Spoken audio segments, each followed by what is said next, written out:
রাজশাহী জেলার বাঘা উপজেলার সরেরহাট এলাকায় ড্রোন উড়িয়েছিলাম। এই নদীটি বর্ষা মৌসুমে পানিতে পরিপূর্ণ হয়ে যায়।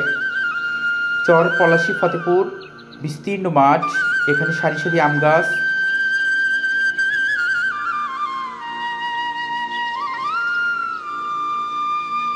এখানে কৃষিকাজের জন্য উপযুক্ত জমি, প্রতিবারই ফসলে পরিপূর্ণ হয়ে ওঠে। শাকসবজির চাষ, এখান থেকে শাকসবজি ট্রাকযোগে ঢাকা সহ বিভিন্ন দূর দূরান্তে চলে যায়। পদ্মা নদী